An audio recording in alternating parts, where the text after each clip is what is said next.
Welcome to the Sample Chapter Podcast, the show where authors read a sample chapter from one of their books. Here's your host, Jason A. Meisky. And good morning, good evening, good night, wherever you are. This is the Sample Chapter Podcast, back again with episode 37. I am your host, Jason A. Meisky, thriller author, and I am so happy to be back with what is sure to be a very exciting episode.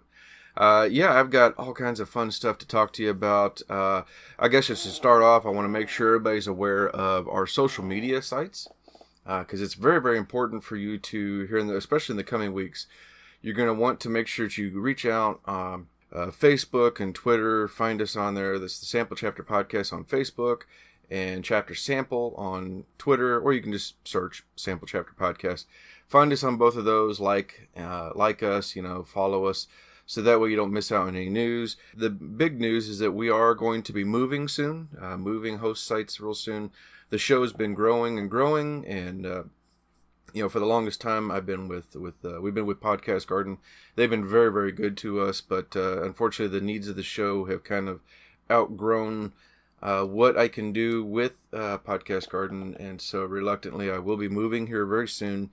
So there's going to be a little bit of a transition, but we shouldn't miss any weeks.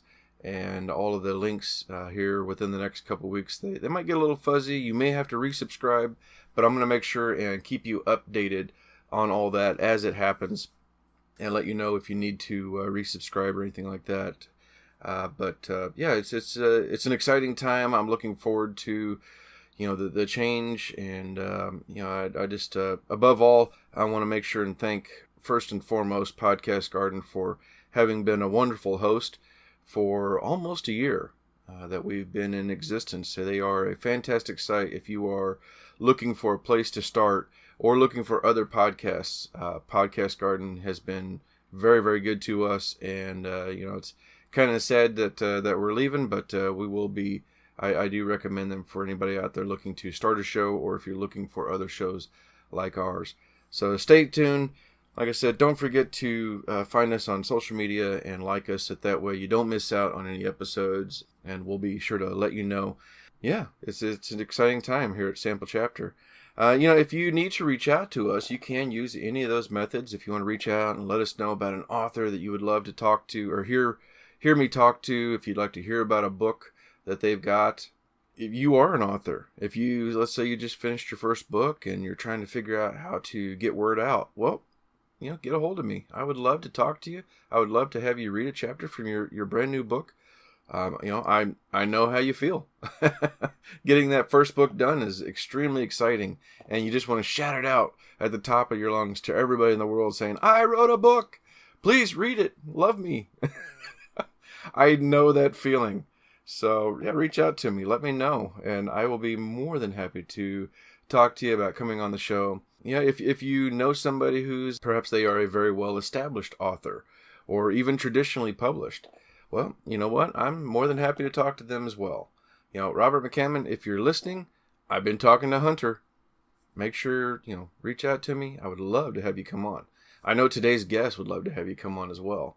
So, we're big fans. So, yeah, I would love to speak with Robert McCammon and talk to him about his books. And man, how cool would that be to have him read a chapter, huh? So, yeah, if anybody out there knows how to reach out to Robert McCammon, or maybe everybody can just tweet to Robert McCammon and say, hey, please go to Sample Chapter and read a chapter on there. Wouldn't that be fun? You can also reach out to us at Gmail. It's the samplechapterpodcast@gmail.com, and you can send me an email.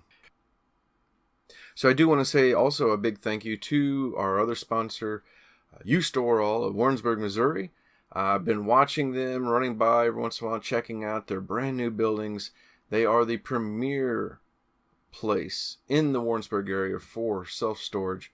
If you're looking for climate control or non-climate control, they are the place to go. Like I said, they got new buildings under construction right now. It's an exciting time talking with the manager, and he's excited. There's just all kinds of fun stuff happening right now. Make sure you check them out online at ustoreall.net. That is the letter U, STORALL.net. They also have a Facebook page by the same name, so you can like their page and see some updates for pictures and even some drone footage of the construction that's happening right now. It's starting to go faster and faster, so check it out, and you're going to have if you need any storage, that's the place to go. ustoreall.net. So a little bit of my news this week. Aside from the big move, I also got interviewed. I was over on the Emmett Blackwell show. Emmett has a fantastic podcast. He interviews authors, podcasters, people who are internet sensations, musicians, entertainers would be the best way to put it. Entertainers of all genres. He's been interviewing them. Some amazing shows. You really need to be following his show. It's a fantastic format. And Emmett does an amazing job of coming up with in-depth questions, and I was really blown away with the experience of getting to talk with him and the way he promotes his shows. It's a fantastic experience for me, and I highly recommend you go out and check out the Emmett Blackwell show. If you are following us on Facebook or Twitter, you'll see that that post was shared. You can listen to it and check it out. It was a lot of fun, and I just want to give a big shout out to Emmett Blackwell, and thank you so much for having me on.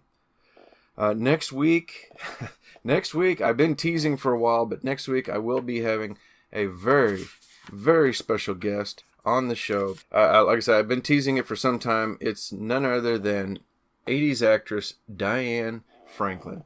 You may know her from Bill and Ted's Excellent Adventure, Better Off Dead, Amityville 2, and Last American Virgin. Yes, she's got a couple of books about what it was like being an actress in the 80s, and she's coming back out again.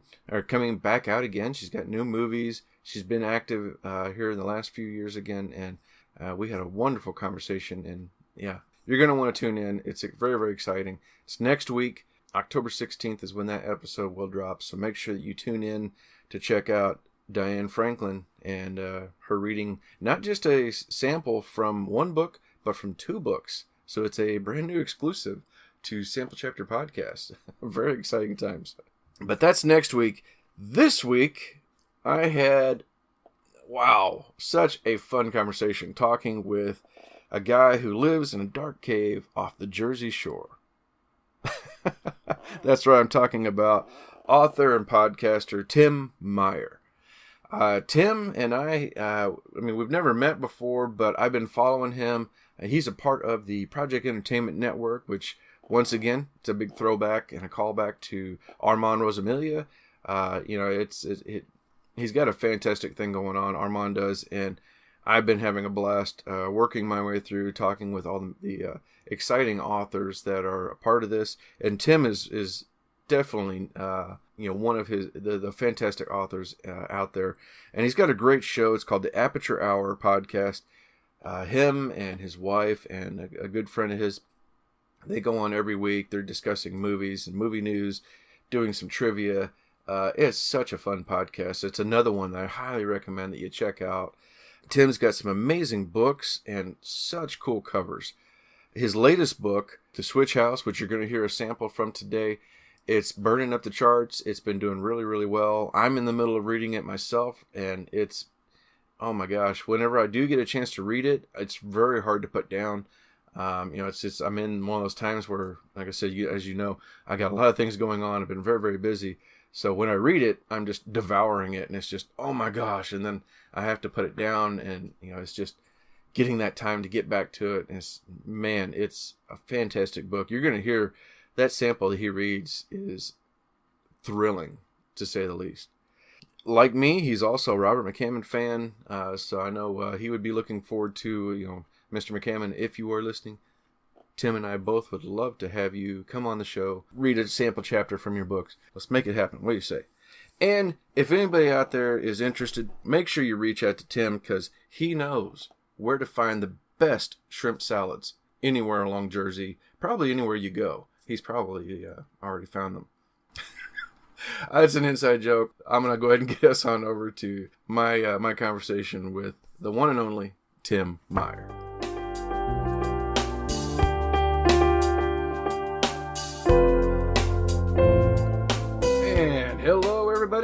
welcome to another episode of the Sample Chapter Podcast. I am excited with today's guest. I have horror, mystery, sci-fi, thriller author Tim Meyer with me today. Tim, welcome to the show. Hey man, thanks for having me. My pleasure. This is great. Apparently, I'm just working my way through the Project Entertainment crew, so I'm really happy to have you here today. That's awesome. Yeah, thanks so much for inviting me on. My pleasure. Well, tell the audience a little bit about yourself. All right, so like Jason said, I'm a writer. I write mostly horror with some sci-fi, mystery, thriller. I've published a little over 10 books, one short story collection. My newest novel is called Kill Hill Carnage through Sinister Grin Press, and that came out back in August. So very nice, and it's doing pretty well from what I can tell. Yeah, it's doing great. Surpassed my expectations. That's always good. Yep. And you guys got together. You were with the Beers and Fears tour here just not too long ago. Yeah, back in May, Armand Rosamilia, who you've had on the show before, every year he puts together a Beers and Fear tour. So basically, it's me, him, Chuck Buda, and Frank Edler, and a few other random authors that we pull from our group of friends. And we basically go to about 4 or 5 different breweries in New Jersey, Pennsylvania area, and we just drink beers and we sell some books and have ourselves a pretty good time. That sounds awesome. Yeah, it's a lot of fun. That would be definitely a unique experience. I just had a book signing in my hometown where my book took place, and did that at a coffee house, which they had bourbon coffee, so that was outstanding. And oh, wow. I understand you're a coffee connoisseur yourself. I am. I'm actually drinking some coffee right now. Ah, very nice. So yeah, they had bourbon coffee that it was all on the house, so I was like, yeah, keep it coming. It was fantastic stuff, and it was a great for me. I mean, it was just there in my hometown, so it was a good turnout and sold lots of books, so that was fun. But the Beers and Fears, that sounds like an amazing time. That went over a few days or a week or something like that. It was 2 weekends. Actually, it ended up being 3 weekends because we did one signing out in Pennsylvania. We were all out there for Brian Keene's 24-hour telethon that he does every year to raise money for Scares That Care. Mm-hmm. So the day after that, we decided to do one in Pennsylvania, and then the next weekend we came back to Jersey, did 2 the following weekend, and then the weekend after that we did 2 more. That's so awesome. It was kind of like a 3-weekend party. Basically is what it came down to. That's great. Well, so now, what have you always wanted to write? What got you into this? So, when I was really young, I fell in love with the R.L. Stine Goosebump books. Yeah. And that was my gateway into not only writing, but the horror genre. So after that, I started kind of making my own stories. I'd write little short stories for class projects. I would write stories. Any chance I could get, I was writing something, whether it be like a little comic book or just, a short story. And then when I got older, I kind of got into Stephen King and Robert McCammon, Clive Barker, those bigger name authors. And that also kind of just influenced me and made me want to write more. So I've always been writing to some capacity. And I think when I was probably my early 20s, I really, decided I wanted to write a book. And that's when I started getting serious about it and studying more and trying to actually do it. Nice. So what was your first book, and what inspired that? So the first book I ever wrote was is called Enlightenment. It was originally called Demon Blood Enlightenment, and I just recently rebranded that series. So now it's just called Enlightenment. It took me like 5 years to write that book, and the concept was pretty simple. It wasn't influenced by really anything other than just the idea of if there was an actual heaven with angels in it and an actual hell with demons in it, and they were at war with each other, and that war came to Earth, and it was mostly about the people kind of trapped in that war, the secret war that's going on in the shadows, so to speak. So I just ran with that, and that actually spawned 2 sequels. So. Oh, that's awesome. Yeah, that sounds really cool. Thanks. Well, it's interesting. You were saying that how it took you 5 years, and that's a common theme. Like, I know for me, it took me, 7 years to finally complete my first one.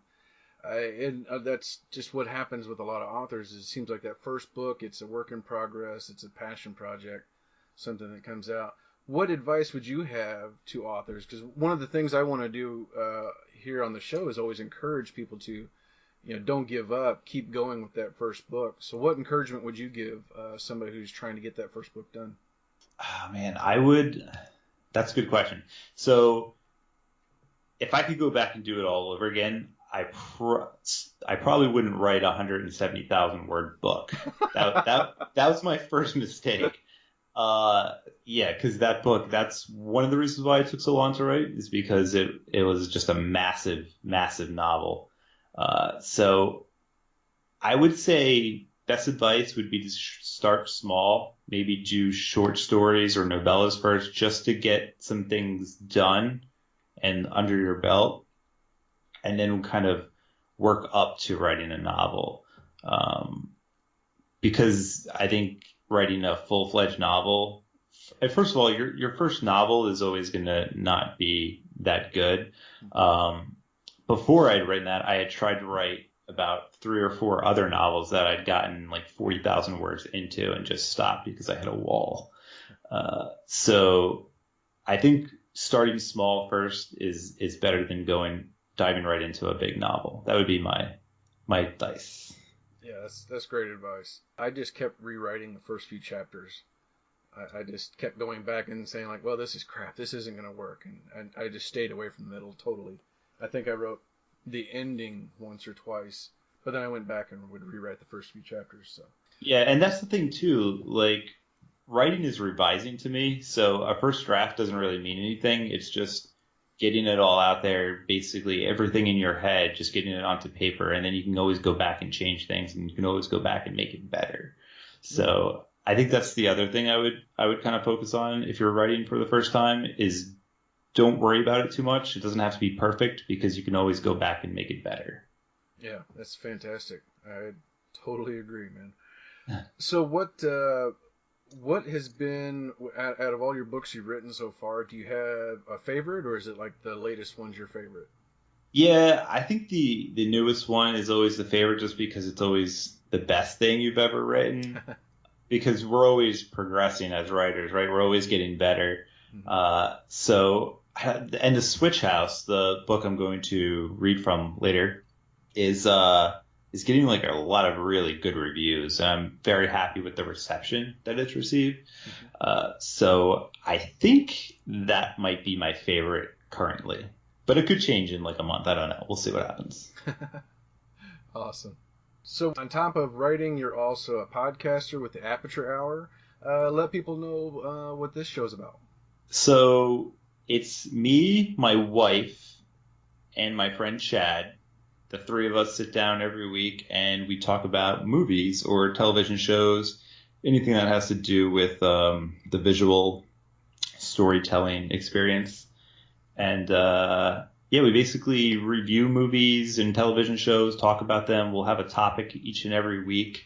And then at the end of each episode, we have a trivia challenge where mostly my wife Ashley comes up with the trivia questions and Chad and I go against each other, and the loser usually has to do something like a challenge, or I guess that's the best way to explain it. Yeah. Basically, we have to do something embarrassing, usually in public. I got to hear, I caught a few episodes lately. I got to hear your letter. I think it was your letter to Johnny Depp. Oh, yeah. That was fantastic. Thanks. Yeah, so I lost trivia, so I had to write a fan letter, a crazy fan letter to Johnny Depp because he was my favorite actor at one point in my life. And yeah, so I got to write a crazy fan letter to Johnny Depp. It's pretty fun. I highly recommend everybody goes back and checks out. Follow all the episodes; they're a lot of fun. But yeah, look a couple weeks ago, his episode where he writes a letter to Johnny Depp. It's classic. Thank you. I put a lot of effort into that letter. All of 5 minutes. It was great. Thanks. Well, tell the audience where they can find you. I'm pretty much all over the place. So you can find me on Facebook. I have an author page there. I'm very active on Twitter, so you can check out my tweets. And if you just punch in Tim Meyer, it should come up. Should be one of the first ones to come up. You can check out my books on Amazon, and I also have a blog where I interview other authors, and that is timmeyerwrites.com. Well, Tim, this has been a lot of fun. Go ahead and let us know a little bit. Tell us about Switch House. What is this book, and what are we going to hear about today? All right, so the Switch House is about a couple who have gone through a recent tragedy in their lives, and they decide to go on a reality television show, one of those house-swapping reality television shows. And the story kind of picks up where they come back to the house after the swap, and their house is a little bit different. It's not quite the same as they left it, and they think it might have possibly been hexed, or it's now haunted from the previous person the person they swapped houses with.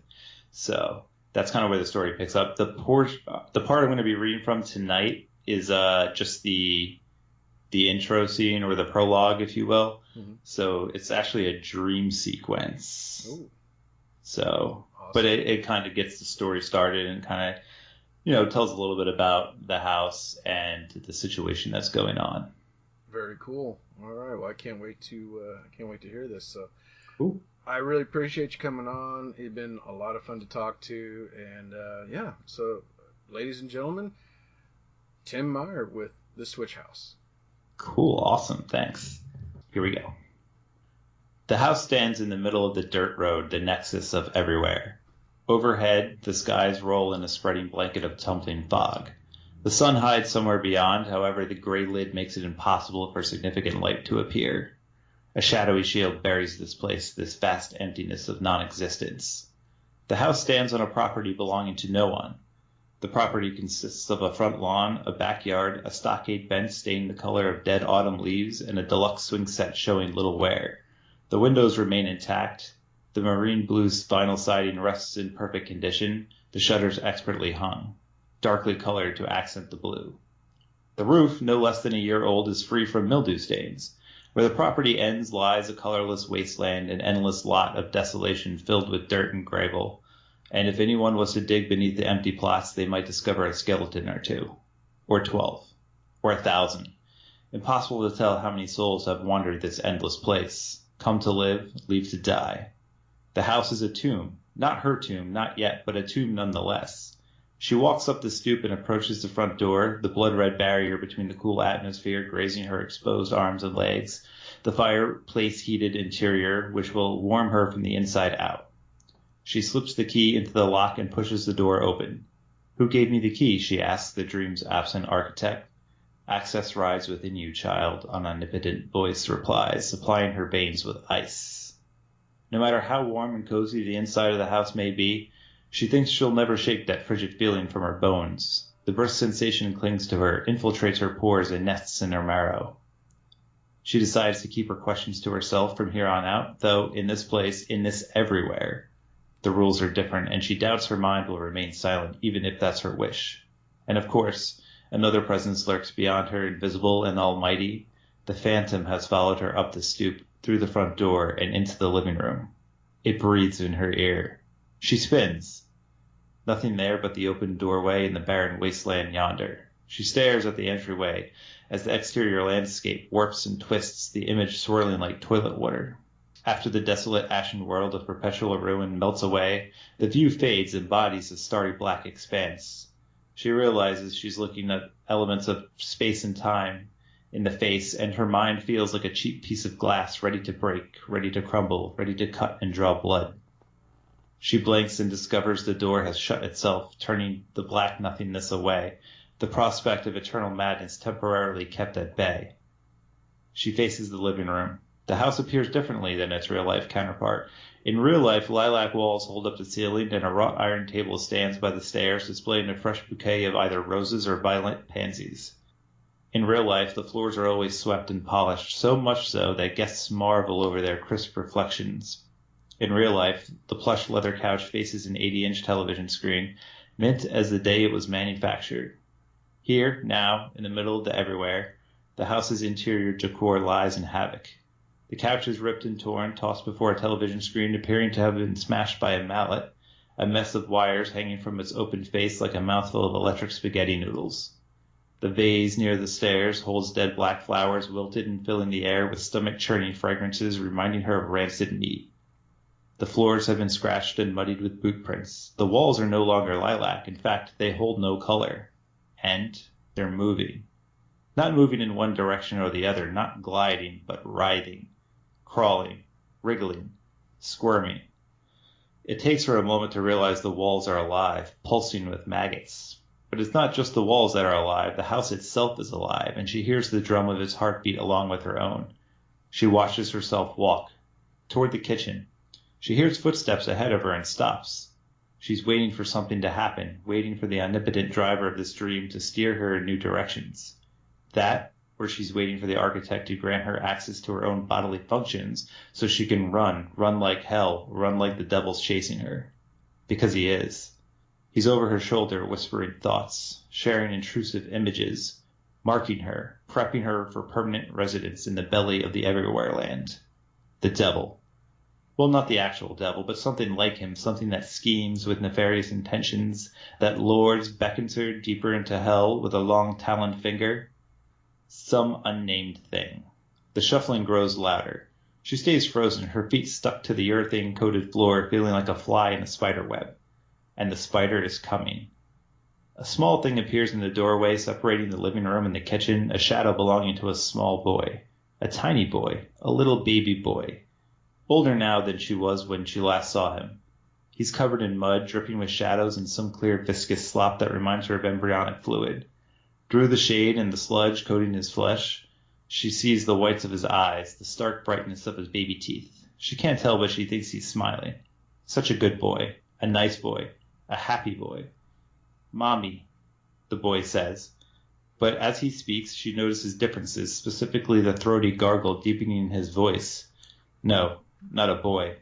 A thing. A predatory thing hiding beneath the flesh of an innocent child, an unseen monstrosity that growls instead of articulating. A thing that gnashes its teeth when silent. "Mommy," the thing that is not a boy says once more. Shivers curl around her spine. She chokes on the foul air polluted by the boy thing's earthly odor. The thing steps forward, closer and closer, and the thing stands before her, inches from her face. He's floating, lying on invisible carpet. They're eye to eye now, locked in an epic battle of who blinks first. She stares into the monster's snow-white eyes as they grow darker and darker, until she finds herself gazing into another starry black nothingness, one harboring hatred and rage, one craving violence and the sweet taste of death. She peers into the everywhere, gets lost, and drifts away. "Mommy," it says with a growl, and this time, a painful bite.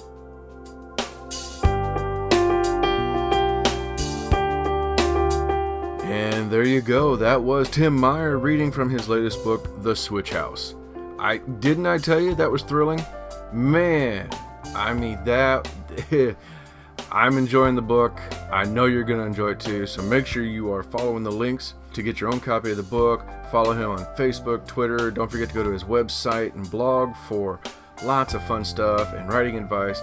Make sure you're following us on Facebook and Twitter as well. That's the Sample Chapter Podcast. And don't forget to tune in next week with a new author, a new book, and a new sample chapter. Thank you for coming, everybody. We'll see you next week. Bye.